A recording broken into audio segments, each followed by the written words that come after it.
My name is Sam. I'm the Marketing and Communications Manager here at Fairygodboss.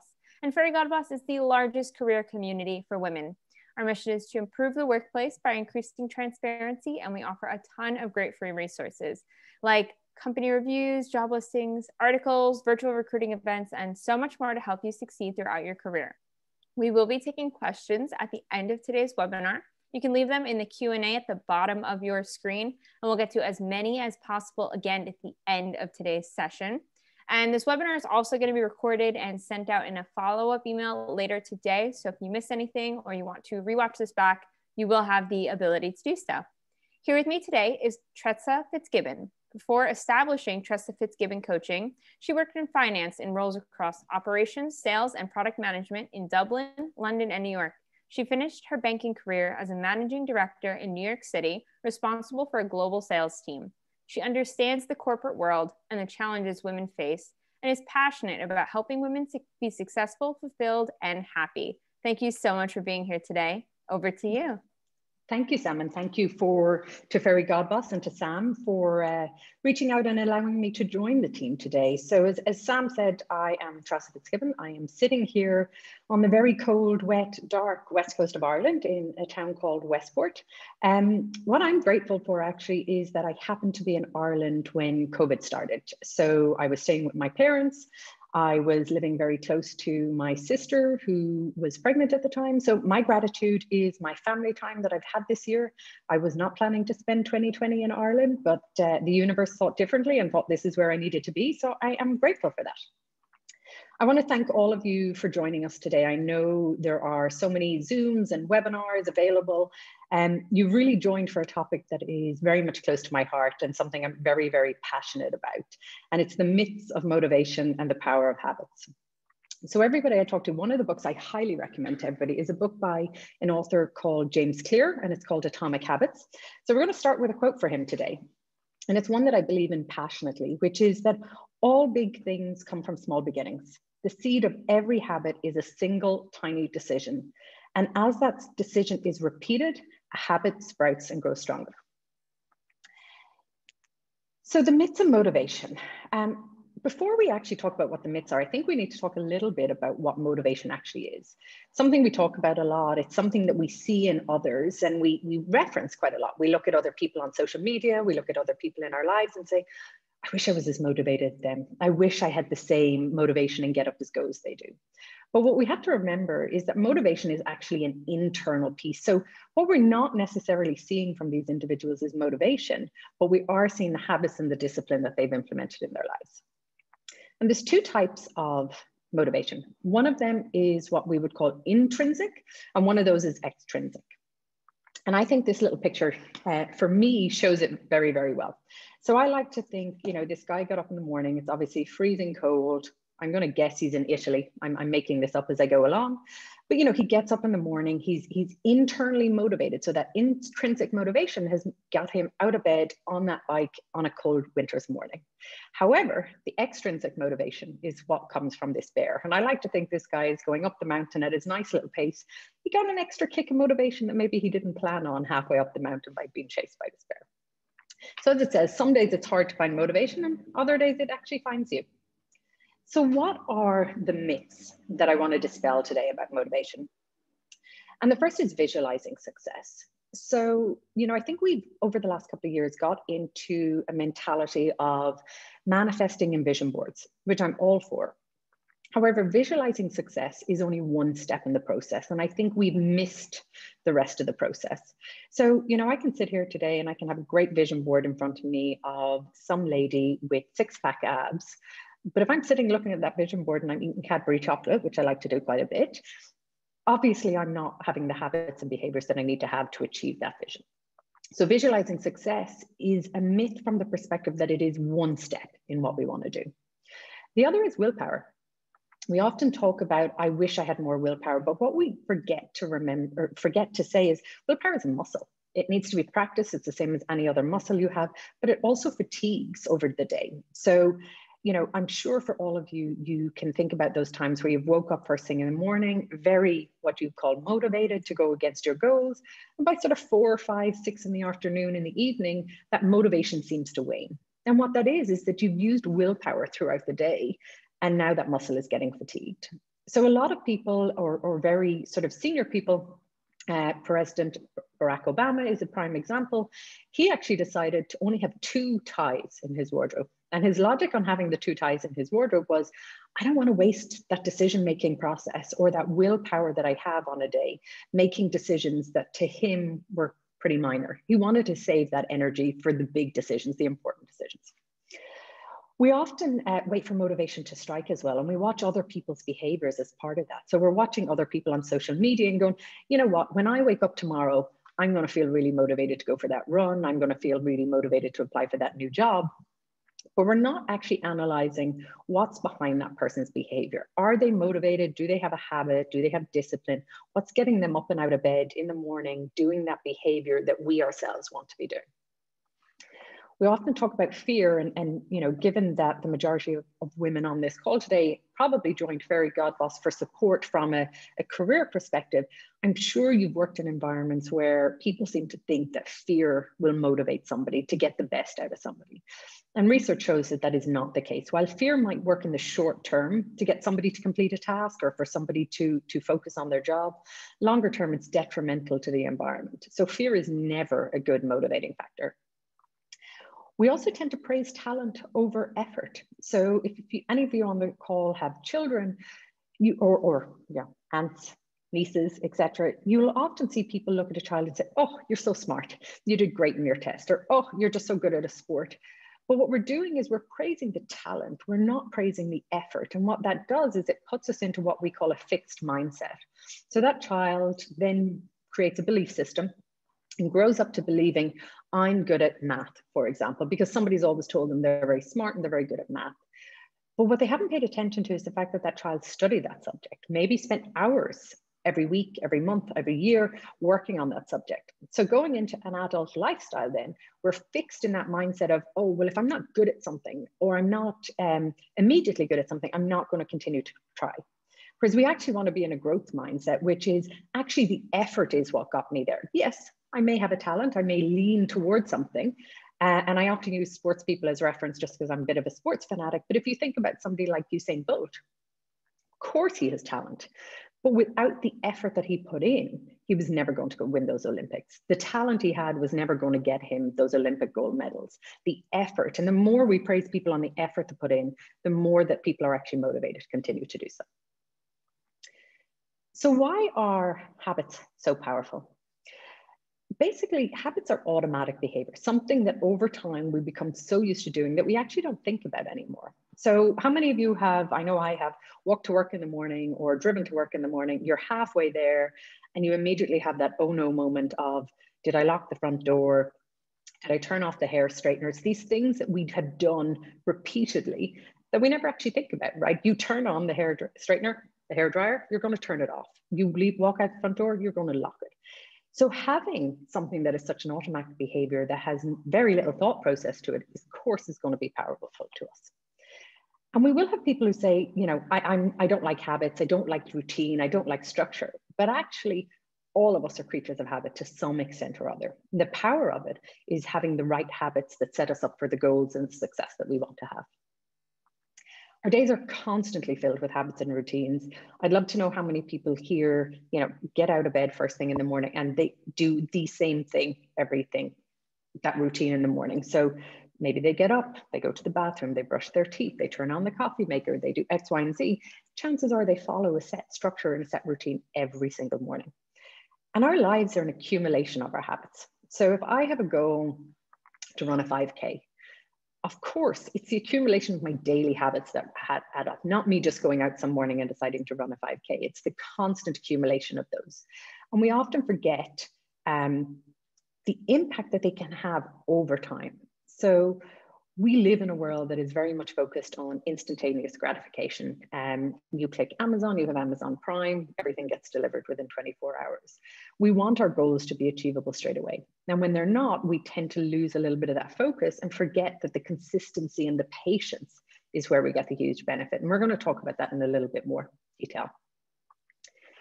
So if we know that habits are this powerful and have such an impact, potentially good and bad, or negative and positive on our lives, How do habits actually work? So the first part of a habit is what we call a cue or a trigger or a craving. So if the first thing you do every morning when you get out of bed is turn on the coffee maker, then that's your cue is getting out of bed.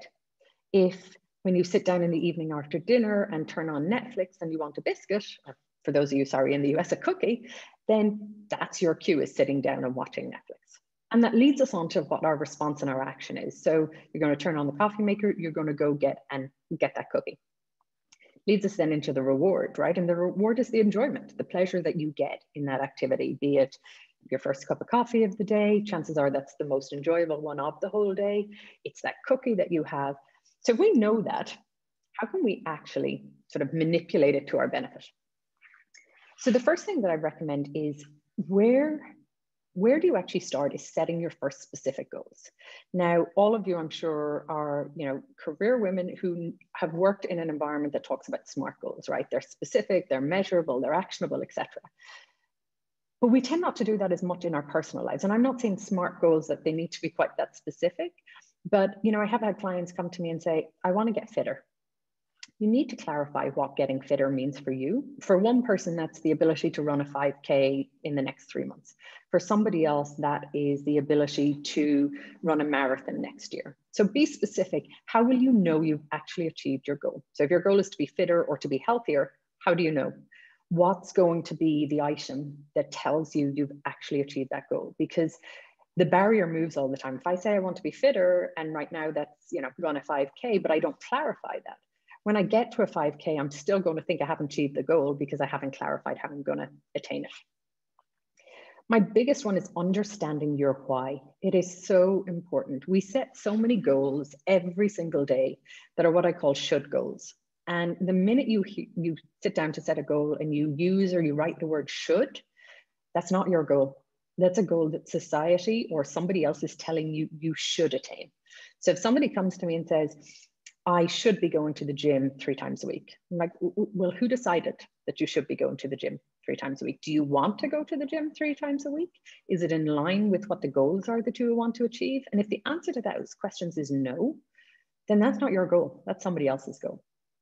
But you also want to dig. Quite often our presenting reason that we have a goal is not really the reason. So I had a client recently who came to me and said, I want to lose weight. And we started with the why, and it started with I want to sort of feel better, I want to feel better in my clothes. And then we dug deeper and we dug deeper. Well, why is that important to you? And why is that important to you? And why is that important? And actually what it turned out is she had gone through a recent scare where she was looking at her mother who was in her 70s and was very unhealthy and had lost her independence. And what this lady realized is that her goal of losing weight had actually nothing to do with losing weight. It was actually about attaining a lifestyle that she believed was going to be healthy enough to keep her independence into her old age. And if we hadn't asked that question repeatedly of why is that important to you? Why is that important to you? We'd be stuck with that presenting why and that presenting reason. And that doesn't have the same motivation, right? Waking up in the morning going, oh, I'm doing this, or I'm choosing to eat a salad because I want to lose weight, is in no way motivating. However, getting up in the morning saying, I'm choosing to have these healthy habits because I want to live a long, healthy, independent life is something that you can be much more attuned to, something that's much more motivating for you. So we talked a little bit about vision boards, and while I'm a fan, I'm also a very practical coach, as you may have figured already by now. You actually need to look at the goal and break down, what do I need to do to attain it? What are the habits that I need to have every day, every week, every month, whatever they might be? And how do I actually implement them? And then you have to come up with the implementation intention. So it's great to know what they are. We now have the goal. We fully understand why it's an important goal for you. We know what the habits are, right? We all go to bed every night knowing what we should do tomorrow because we're meant to do it. But how do I actually make sure that I want to and I will? And that's where we start to talk about how to build positive habits. And there's loads of different tips and tricks out there. I mentioned the book Atomic Habits, easy read, very practical, great ideas. But some of the things we talk about is the Goldilocks principle. And it's exactly as it sounds. So think back to that childhood book. The porridge was too hot, the porridge was too cold, and then the porridge was just right. And this is the same concept. When we set ourselves goals that are unattainable or too challenging, we sort of tend to lose focus on them and get very demoralized and walk away from them. When we set goals that are too easy for us, we have the same problem. The focus, the energy, the enthusiasm just isn't there. So we need to find something that fits right in that Goldilocks principle, which is it challenges me enough to be motivating and exciting, but it doesn't challenge me so much that I am so far out of my comfort zone that I end up giving up before I actually try. So be realistic. You know, if your goal is to run a marathon, maybe your first goal, depending where you're starting, is to run 5K. And that's the goal for now.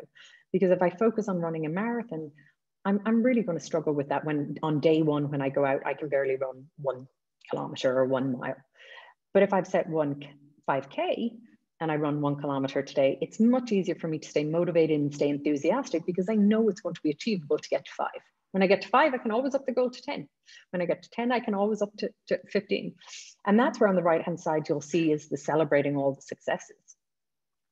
We tend to only focus on the end goal, and we're not allowing ourselves to celebrate our progress and our achievements along the way. We should be celebrating every little step of achieving that 5K. Or if your career goal is to be a managing director in whatever organization you work, or to be CEO, you're not going to wait till you get to CEO to celebrate. You should be celebrating every single success that you have along your career path. And those successes aren't necessarily just promotions. Those successes are things like, I got a great performance appraisal this year. I got some great feedback off a colleague that really inspired me and made me sort of validate all the hard work that I've put in something. So celebrate those successes along the way. We want to manipulate your cues. So if your goal, for example, is, hey, I want to eat healthier, you manipulate your cues, right? I'll share a recent, quite embarrassing, but worth sharing situation. So obviously we on the West Coast of Ireland are unfortunately back into lockdown, and we are in lockdown level 5, which means there is no activities, nothing is opened. You only leave home for essential work, and schools and universities, and all non-essential shops are closed, etc. So one of the things I've been finding a little bit difficult with that is food. I love Cadbury chocolate, and given that I'm back in Ireland this year, it is much easier to get than it is to get my hands on it when I lived in the US up until last year. But what happened is I was going a little bit far with that. And what I've had to do is I had a stock of chocolate in a particular cupboard. We call it a home or naughty cupboard. I actually, excuse me, had to give that to my mother and ask her to hide it somewhere that I can't see it, just because I was struggling with that willpower. My willpower is dealing with so many other things in lockdown that it didn't need, the minute I saw a bar of chocolate, I was going to give in. So I manipulated my cues. I took it out of my line of sight. It's not inaccessible to me. I can still go over to my mother and ask her. And yes, I am living with my parents at the moment, getting stuck in COVID in Ireland. But I manipulated my cues. I created an environment that's setting me up for success. It is much more, I'm going to give much more thought to going to my parents and asking for that chocolate than I am if I just see it in the cupboard and I can access it easily. One of my favorites is habit stacking. And this is where you have an existing habit and you add the new activity that you want to create a habit on. So you brush your teeth every morning. You now want to start meditating. Maybe those two things now go together. As soon as you brush your teeth, you go to your meditation space, you spend your 5 minutes and you move on with your day. You want to add reading. You know, I love reading. I would come home at night, and by the time I would get to bed, it's, you know, my energy has waned. I'm not as keen on reading. However, if I leave that book beside where I sit in the evening after my dinner, again, I'm much more likely to do that.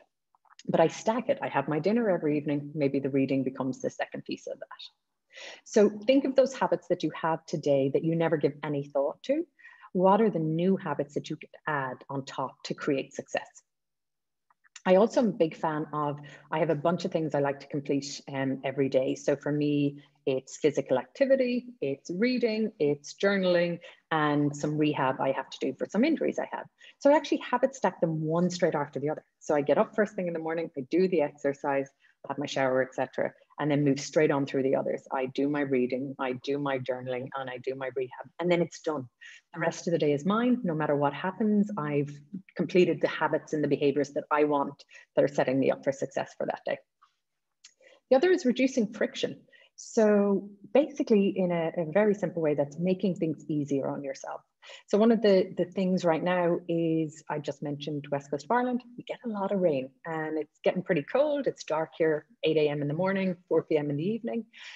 One of the things I love to do is run, but the weather is not very conducive to it. The cold is not very conducive to it. So I was trying to figure out ways, how can I, dread is the wrong word, but how can I dread this less? And what I decided to do was actually set the timer for the heat. So now the heat comes on about 30 minutes before I have to get out to bed in the morning, but I also leave my running clothes on the radiator before I go to bed at night. So it means A, my room's going to be warm, and B, my clothes are going to be warm. Now, of course, it doesn't impact the weather that's outside, but I'm reducing the friction in my own mind. I'm coming up with excuses for why I don't want to get out of bed, and I'm reducing them. I'm eliminating them purposefully. So what else can you reduce, right? If you want to go to the gym every day, you find a gym that's close to home, right? You don't find one that you have to travel a half an hour to. If you want to behave a certain way at work, you have to do the same thing. You have to find a way to reduce the friction. And you have to make them satisfying, right? There is absolutely no point, as I talked about, implementing habits that are should or goals that are other people's goals. If you're not going to enjoy the habits that you're putting in place or finding a way to enjoy them, then it's really going to be tough to do. So there's, as part of that Atomic Habits book I spoke about, there's an engineering student actually here in Ireland, and he wanted to get fitter, but he didn't particularly enjoy exercise and he loved Netflix. So he actually created a scenario where he had a bike, a stationary bike in his house, but the only way he could get Netflix to work, and obviously he's much more technical than I am with his engineering background, but he rigged it that he had to actually create the output and the power by being on the bike to activate Netflix. So all of a sudden, his activity, the two were tied together. If he wanted to watch Netflix, which was an activity he found very satisfying, then he had to do the activity that he didn't find quite as satisfying. But he loved the benefit of it, but not the actual activity of it. And change the language we use, right? We tend to often use words like, I'm not allowed to, I have to, I must. Those words are quite childish, right? If you think of I'm not allowed to, it's very much a childish behavior. It's something that, you know, my parents won't allow me to, but we're all grown adults. So if you find yourself saying words like, I'm not allowed to eat that chocolate bar, well, who says? You're grown up, you decide if you're allowed or not. But you can change the language to something like, I am choosing right now not to have that chocolate because it doesn't align to the goal I have. Or I am choosing right now to stay in the office a little bit later because I know it's going to benefit me in the longer run with this career opportunity I have. Or I'm choosing to set boundaries. It's not saying no to people. I'm choosing to set boundaries that set me up for success in my personal and my professional life. We're obviously coming towards the end of 2020. We're going to start going into 2021 soon. And what happens is we have a lot of people who will start looking at goal setting for 2021 and New Year's resolutions. And for me, at least, I don't know how many times I've set New Year's resolutions that I was so excited about, and by February, you know, they've disappeared. And part of the reason they've often failed for me is that they were not ecological to my life. And by that, I mean, you know, I have clients who will come and say, okay, starting next month, I'm going to go to the gym an hour every single day. Now, these are also people who've just told me how insanely busy they are, how tired they are, how depleted their energy is. And my first question is, where's this hour coming from?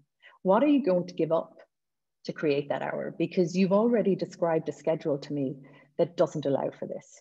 And I'm sure most of the women on this call feel the same way, right? You've got 24 hours in the day. They're probably pretty jam-packed now between commitments you already have. So is the goals that you're setting, are they ecological? Do they fit into your life? And if they don't, you have two choices. You can either find a way to fit them into your life and give up something else because this new goal is more important to you than something you're doing today, or you choose to walk away from that goal. We often have people say things like, I don't have time for the gym. And anybody who says that to me, or any statement, I don't have time for reading, I don't have time for sleep, I don't have time for, I will ask you to change and say, I'm choosing not to make X a priority. Now, one of two things will happen when you do that. So for example, I'm choosing not to go to the gym, or I'm choosing not to make the gym a priority. Either you will immediately go, actually, that that feels okay, because right now I've got other things that are more important, whether it's my career, whether it's my family, whether it's commitments to volunteering. Those take priority right now. And I'm feeling good with saying I choose not to go to the gym right now and I choose not to prioritize that. Or you will say, I don't feel comfortable making that decision. I don't feel comfortable saying I'm choosing not to go to the gym, or I'm choosing not to eat healthily.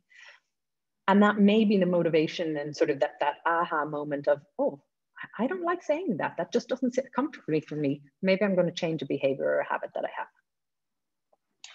We talked a little bit, or I talked, I should say, a little bit about consistency and patience, and the fact that we live in this world of instant gratification. But as we said, back to the very first quote, tiny little habits can add up to phenomenal results over a short period of time. And those results just compound and compound and compound. So example I like to use, obviously talked about my love of chocolate. So say, for example, I decided I wanted to lose weight. I could choose to go one extreme, which is what a lot of people will do. They will cut out everything. They will only eat salad. They'll eliminate carbs. They'll add in insane amount of exercise because they want to lose 10 pounds, but they, you know, might have taken you 5 years to put it on, but they want to lose it in the next 4. It's achievable, but you're living in a land of deprivation. You're living in a land that is not sustainable long-term. The alternative I have is maybe I cut out one chocolate bar that I eat every day and say it's 200 calories. This is just an example. So those 200 calories, it takes 3,500 calories to lose 1 pound of fat. So basically it takes me 17 days to lose a pound. Now I can hear people immediately going, there's no way I'm waiting 17 days to lose 1 pound. However, over the course of the year, that's about 20 pounds of weight loss, potentially, assuming that you have it to lose and everything else remains the same in your life. I don't know anybody who's come to me specifically for health. I do health coaching as well, but specifically for health, who wouldn't love the idea of losing 20 pounds over the course of a year. However, they'd rather do it over the course of 8 weeks. But the life that you can be living and the consistency and the patience that is all it takes for that 1 year. So don't underestimate the power of really small changes in behavior. That's just reducing one chocolate bar. It doesn't mean I'm not eating the other one, but it's just one chocolate bar, but it can have that impact if I have the patience to not assume that I need to see the results immediately. We talked about celebrating all the successes. Also wanted to talk about holding yourself accountable or getting an accountability buddy. So some of us find it easy to hold ourselves accountable.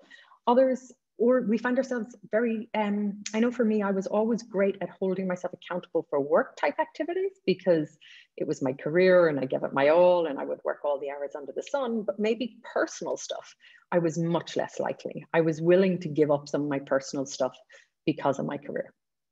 And that's where the accountability buddy comes in, sharing with somebody who you know will hold you accountable. I have a particular goal. To achieve that goal, I need to have these behaviors. I'm asking you to hold me accountable, or I'm asking you to join me on those activities. Maybe you have a friend who has the same goals that you have, or maybe some member of your family does. But it's really, really hard to go it alone on every goal that you have. It's much easier to have people in your life who support you, who will hold you accountable. The one caveat I would say is we all like to be held accountable very differently.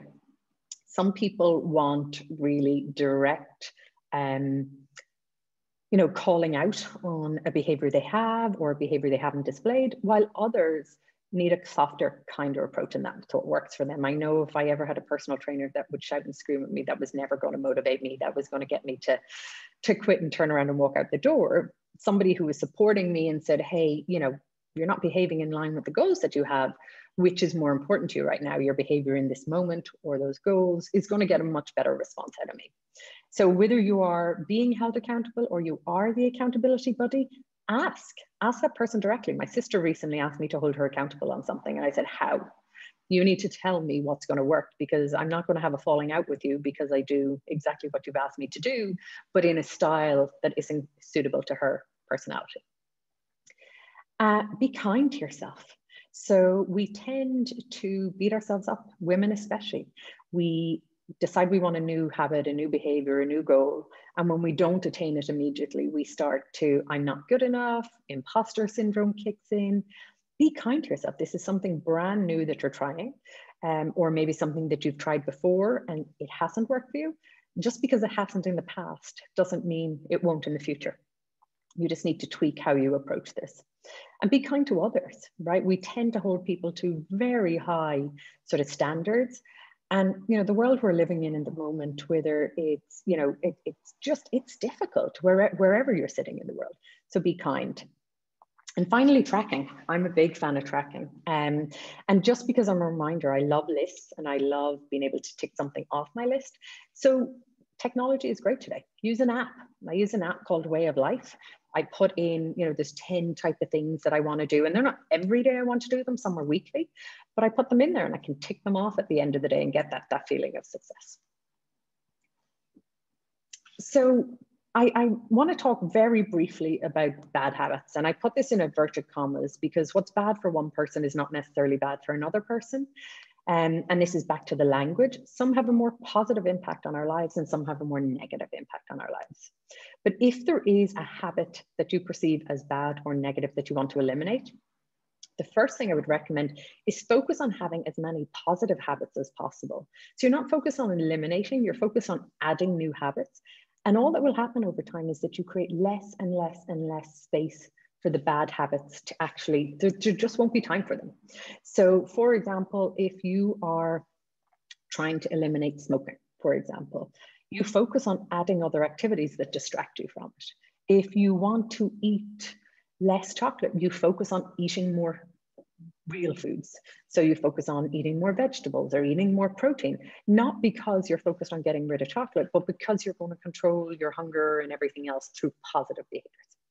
So how do you define if something's a bad habit, right? There's some that are very easy to, you know, whether it is a smoking one, whether it is excessive drinking, excessive gambling, etc.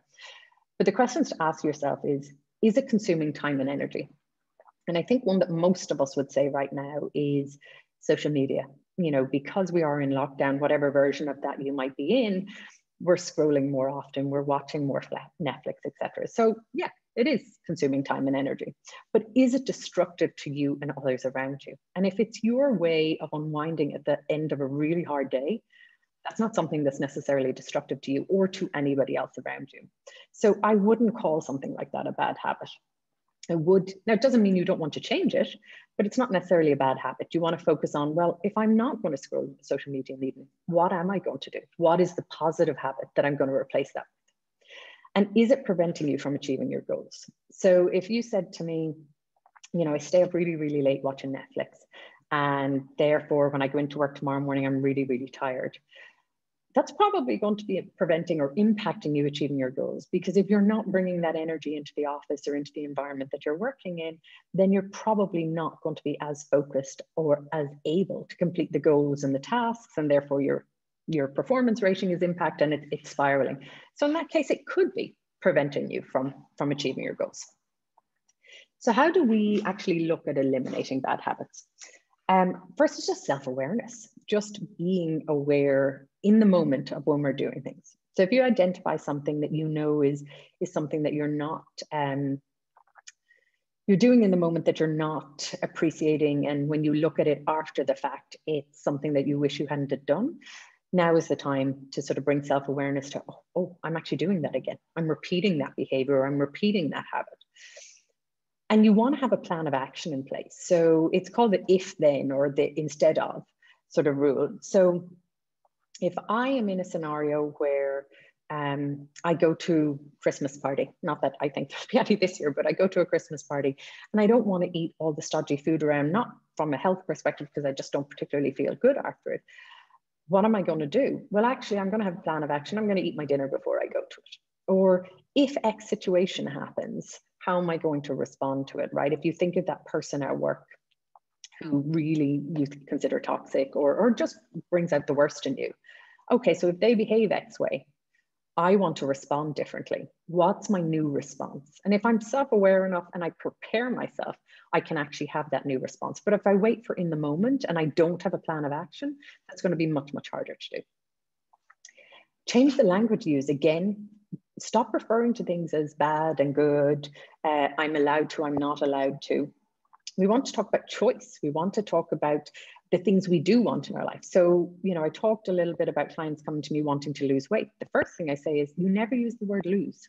Your brain does not like the word lose. So we have a part of our brain called the reptilian brain, and it's there to keep you safe. It's basically there. It's the fight, flight, freeze type scenario.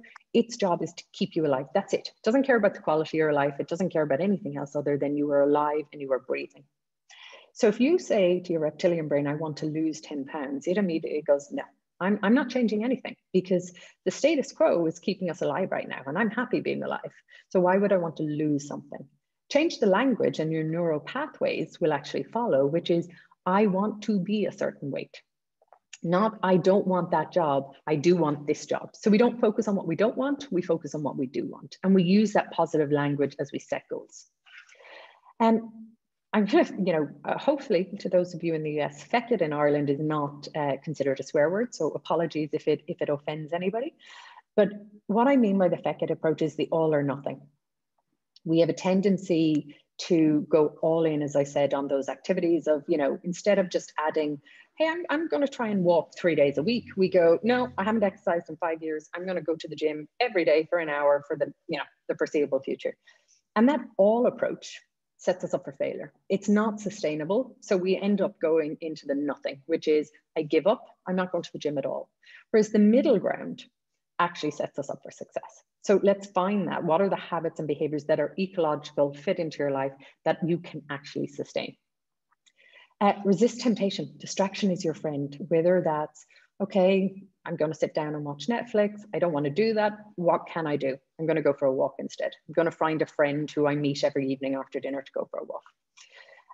We also have something called the moral licensing loophole, which you may or may not have heard of, but the loophole basically means, have you ever said to yourself, I want to get healthier. I'm going to eat salad every day this week because, you know, I want to be healthier. And then to reward yourself for doing so, you do something that is in direct conflict to the goal that you had. So I want to be healthier. I'm going to eat salad. That's a bit of an extreme, but I'm going to eat salad all week. But you know what? Then I'm going to reward myself with like doubling down from McDonald's or KFC. And you sort of created this loophole of, well, I've been so good that I'm allowed to do something else. And it's not that you shouldn't do something else, but let's find something that reward and that loophole that isn't in direct contrast to what your goal is and actually sets you up for success. Okay, I am going to summarize before we move into a Q&A, but summary really is make it simple. Do not overcomplicate things. Do not try and create this insane habit behaviors that you can't do. Make it simple. Add one habit this week. Add another habit another week. Add a 5-minute habit now, increase it to 10 minutes later on. So make it obvious, create an environment that sets you up for success. You want to drink more water? Have a water bottle on your desk every day. You don't want to eat chocolate all the time? Put it away in a cupboard that's out of sight, out of mind. Make it attractive. We talked about that. It needs to be pleasurable or connected to another pleasurable activity.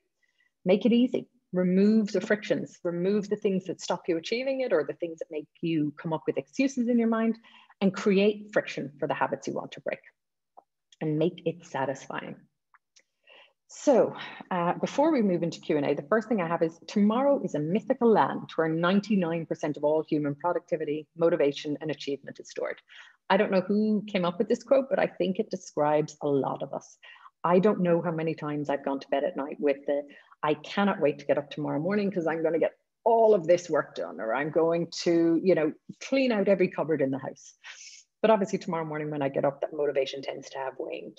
What hasn't waned though is if I have the habits that set me up for that success. So time for planning and goal setting is over and the time for action has arrived. I'd love as we move into the Q&A for anybody to share, you know, what's one small change that you could make starting today? One small tweak to a habit, whether it's adding a habit, removing a habit, or just extending a habit that you already have. I'd love if we could share any of those in the chat or the Q&A. So with that, I will invite Samantha back in. Thanks so much, Tréasa. I'm reading through the comments now. Let's see. Caitlin's going to set her alarm 30 minutes earlier each day. Leslie is going to stand at her desk instead of sitting at it. That's a great one. It's such a simple change. Alrighty. All right. While everybody's still writing what they're going to do, let's jump into some questions because I started seeing some already come through. An anonymous attendee wants to know, what are some questions that we can ask ourselves in terms of creating purpose? Okay, so this, I'm assuming, is back to the why, the why I have a particular goal. And the question I tend to ask is, why is that important to me? So for example, you've set a goal of, I want the next promotion in work. I want to become, I'm a vice president, I want to become a director, whatever it is. Why is that important to you? And generally it'll be, well, I think it's recognition for my hard work.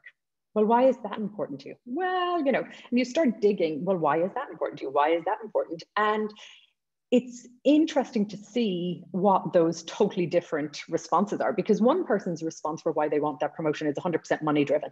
And it's because that will give me the lifestyle to travel like I want to. And somebody else is, no, it's just recognition of the hard work that I have. But one thing I will follow this up with is core values are so important in life. And often when we're feeling unhappy or unfulfilled or unsatisfied, it's because we're living a life that's not quite aligned to our core values. So if my core value is morals and ethics and being truthful, and I'm working in an environment where that is not happening, then of course I'm going to feel unfulfilled and lacking purpose because I'm not in an environment allowing my core values. So one of the pieces I will share tomorrow is what I call a discovery guide to finding out what your core values are. Because when you know what they are, you can then start setting goals that are actually aligning to what your purpose is in life. So hopefully there's a lot of prompts in there. There's a lot of questions. Hopefully that will help you along figuring out what that purpose is. Awesome. And then before I jump into the next question, I'm just going to read a few more things in the chat here. Emma is on the job hunt right now, and she's going to start a habit of applying to 3 jobs every week, regardless of if she thinks they're a perfect fit or not. I love that, Emma. Yeah. That's great. Rekha here is going to use positive language for anything she wants to do. Ingrid is adding in stretching or meditation after her morning walk. Love that. Lori is changing her language to be more positive, as well as Lanita, who's doing the same thing. She's going to stop using the word lose and start using the word choose. Love that. I love it.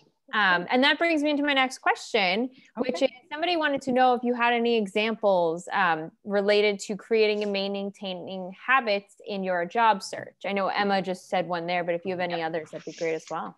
Yeah, so I do think it's all about, depending where you are, right?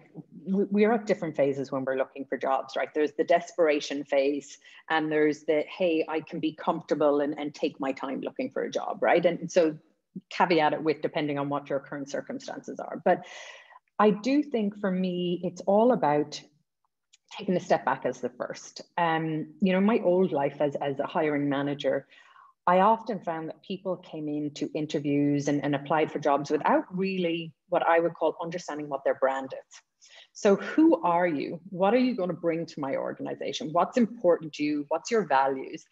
And the first thing I would say is align your entire social media to that. So if you're on LinkedIn telling me one thing, or Instagram, and let's be honest, employees today are looking at Facebook and Instagram and everything else, and they're not important, or they're not aligned, and it's going to be a little bit different for you to walk into that interview. So the first thing is be very clear about who you are, the value you bring to an organization, what your key strengths are. And then to Emma's comment, you have to add structure. So, everybody's industry is going to be different, but you do need to be applying for jobs regularly. So if it is, okay, this week, every week, I'm going to reach out to 5 different people on LinkedIn to network with. I'm going to reach out to 5 different recruitment consultants and arrange a Zoom call. I am going to apply for 5 different jobs. I'm going to spend X amount of time a day researching jobs, researching companies that I want to work for. So you have to be very, very clear, because again, it's back to the ecological though. Like, how much time do you have? Are you not working today and therefore really have a significant period of time that you could be dedicating to this every day? Or you have a job and you're looking to do a career transition or a career move, then you're probably going to have to be realistic and say, okay, I've got 30 minutes every day that I can dedicate. Monday's my day for networking. Tuesday's my day for recruitment consultants. Wednesday's my half hour for applying and searching for jobs. Thursday's my day for writing cover letters, and break it down that way, because Otherwise, it becomes this insurmountable task that we just keep procrastinating on, versus break it down into the small tasks that you know you can hit one every day.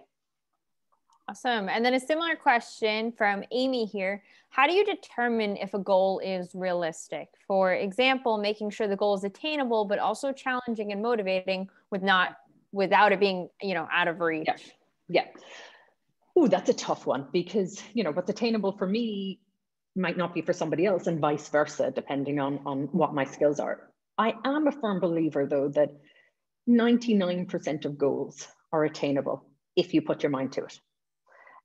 It's how much time and energy and enthusiasm are you willing to put towards it, and how much are you willing to challenge yourself.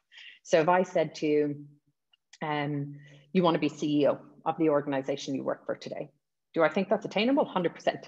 Do I think it's going to take an awful lot of time and energy, and potentially even sidestepping things like choosing to go back and doing an MBA? The question now becomes, it is attainable, but it's the pros and cons and the balance. Are you willing to give up what you're going to have to give up to achieve that goal?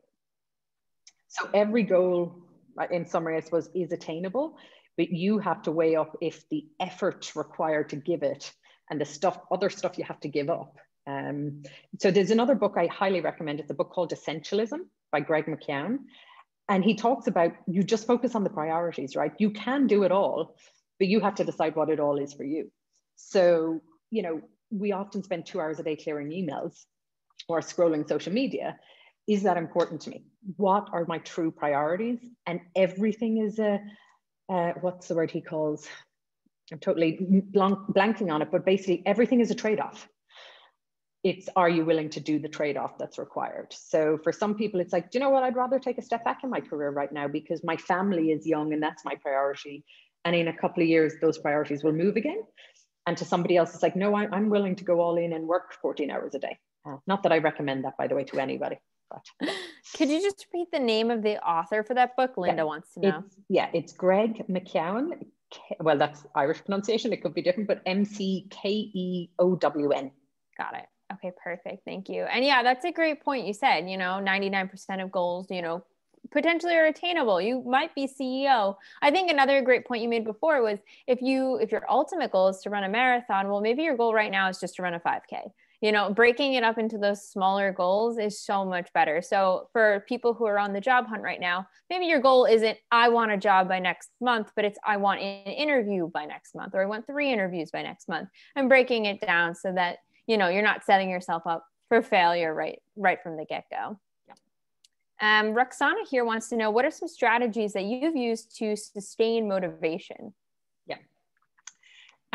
Sustain motivation.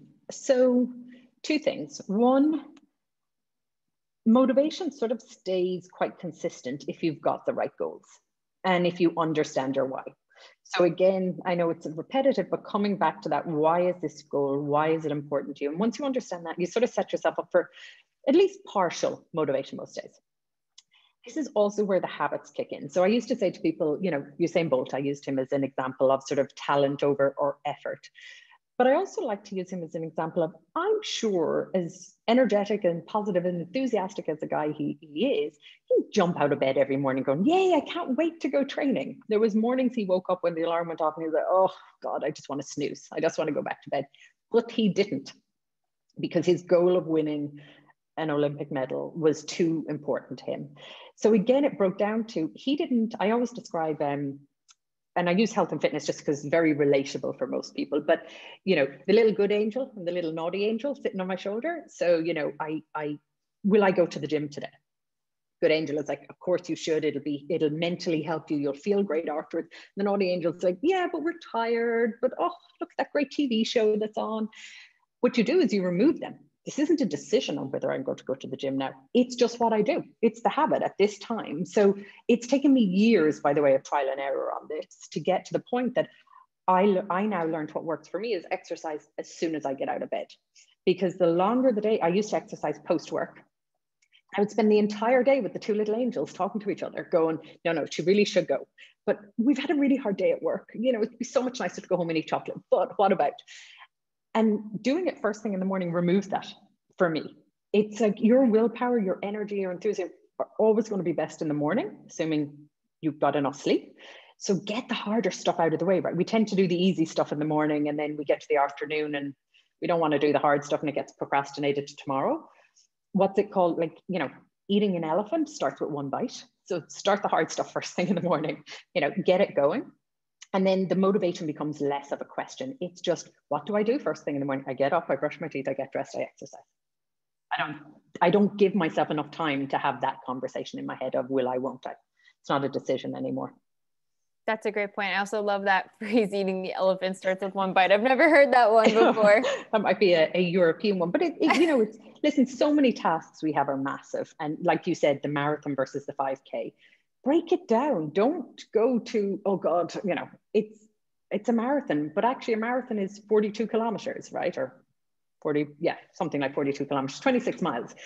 I'm going to break it down into each one. And by the way, I use that example. I've never run a marathon. I have never had the intention of running a marathon, but I just think it's break it into small pieces. So as you can just, it feels like you said to the other person, you know, when you set that big goal, it feels horrible when you don't achieve it. And then as women, we tend to immediately go into beating ourselves up. The inner critic just jumps all over us. You're not good enough. If only other people are able to do it, why aren't you able to do it? But actually it was that you created an environment that set you up for, not for success. All we're talking about here is let's tweak the environment we live in. So as you are creating an environment that you're automatically set up for success. Yeah, no, that's great advice here. An anonymous attendee wants to know, do you have any suggestions for someone who might be changing careers in midlife? Me. So yeah, I, you know, midlife hit and I decided to leave finance world after 20 odd years and set up my own company. So yes, listen, the first one I'd say is feel the fear and do it anyway, whatever it might be. My view was, listen, there's always fear when it comes to changing jobs, whether it's a mid-year or midlife, whether it's changing careers, whether it's just moving from one organization to another. But what you have to look at it, the way I described it to myself is worst case scenario, if I failed miserably as a coach and my business fell apart, is I still had a 22-year career in finance to fall back on. I still have a big network of people who supported me in my old role. I could ring somebody. I mightn't get the ideal job, but I would get a job. I would find something to sustain me. But I do think it comes back to figuring out what are your strengths, because I'll clarify that. It becomes a question of, do you know what you want to shift to, or you just know you want to change? And if you know what you want to shift to, then it's doubling down on going after that and getting rid of any inner critic or imposter syndrome that tells you you're not good enough. All of the strengths that we have are transferable. The most important strengths, the more senior you get within an organization, are things like emotional intelligence, it's negotiation skills, it's can I lead people, can I influence people? All of those skills are transferable. And we tend to, there was research in the UK about 10 years ago where they posted a job, it had 25 you must have criteria. Men applied with about 5 of them.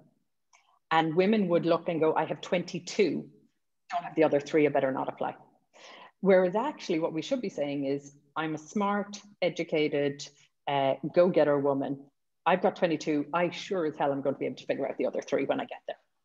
Why wouldn't I go for it? So yes, it is scary. Figure out what's truly important to you. Figure out what career you want, what plays to your strengths. Again, quite often when we see people in an environment who are not performing well, it's not because they're underperformers, it's because they're not in a job that's suited to what their key strengths are. Find those people the right opportunities and watch how they can flourish and excel. Perfect.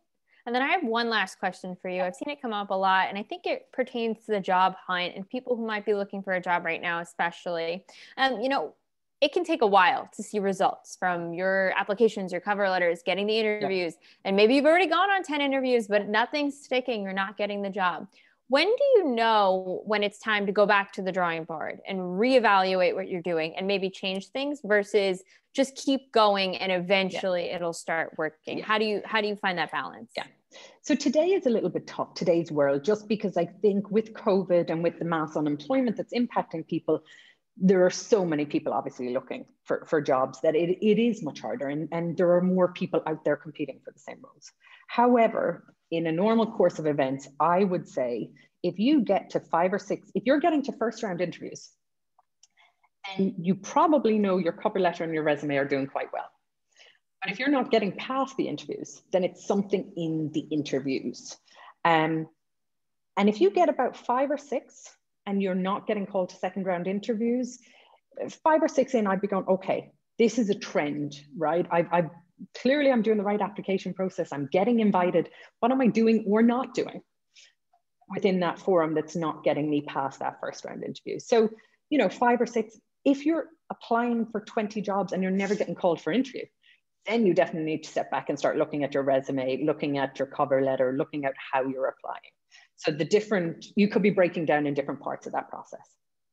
5 or 6 on interviews, I would say 15 to 20 on applications, because so much now is algorithms as well on online applications that, it's trying to figure out how to beat the algorithms. And if you don't tick all the boxes sometimes and somebody else does. So it's a little bit tough, but 5 or 6 interviews, you definitely need to go back to the drawing board and figure out and ask. Like, go back to interviewers and say, listen, I really appreciate the time to interview me and taking the time to share with me that I wasn't successful.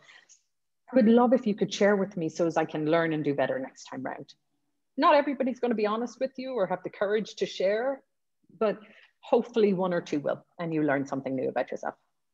Awesome. And I know I said that was the last question, but Angelica here just popped one back in there. I see we have 2 minutes. Okay. I'm going to get to it real quick. How do you deal with failures? How do you bounce back from them? I love that question. Yeah. I mean, listen, failure is not easy for anybody. Where it becomes really difficult to bounce back is where you make it personal, where it's, I failed, I wasn't good enough. And you never give credit to the environment, the situation, the other pieces that you can't control. So looking at an interview and saying, hey, I went for this interview, I didn't get the job.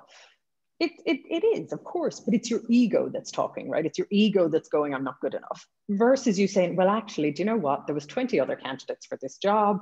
It was a little bit of a stretch. So not internalizing things.